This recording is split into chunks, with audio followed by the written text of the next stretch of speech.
Dokumen sumber dan pendukung. Pengertian: dokumen sumber adalah dokumen yang dipakai sebagai besar pencatatan ke dalam jurnal atau buku pembantu. Sedangkan dokumen pendukung adalah dokumen yang melampiri dokumen sumber sebagai bukti sahihnya transaksi yang direkam dalam dokumen sumber.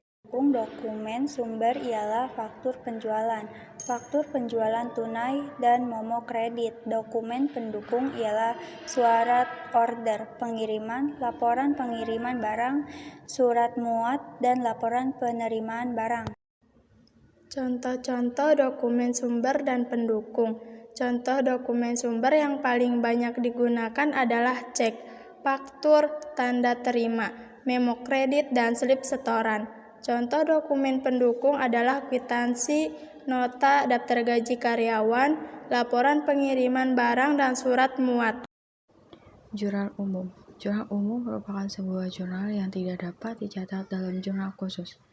Secara sederhana, jurnal umum ini identik dengan buku harian, di mana dipergunakan untuk mencatat setiap transaksi debit ataupun kredit yang terjadi dalam urutan tertentu. Fungsi jurnal umum. Fungsi dari jurnal umum untuk mencatat setiap transaksi yang terjadi dalam perusahaan jasa. Setiap perubahan transaksi yang terjadi harus dicatat terlebih dahulu ke dalam jurnal umum. Proses ini dilakukan agar pembuatan laporan keuangan perusahaan lengkap. Contoh jurnal umum perusahaan dagang. Pada tanggal 5 Januari 2023, Pak S melakukan investasi uang sebesar 50 juta kepada perusahaan PT Maju Mundur. Pada tanggal 10 Januari 2023 terjadi transaksi sebesar 20 juta untuk sewa kantor selama 1 tahun. Pada tanggal 15 Januari 2023 terjadi transaksi untuk membeli peralatan perlengkapan kantor sebesar 10 juta dan 5 juta.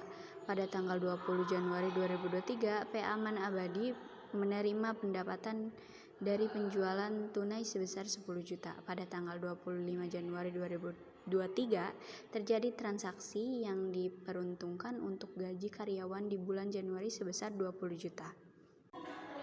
Contoh jurnal umum PT Maju Abadi per 31 Januari 2023.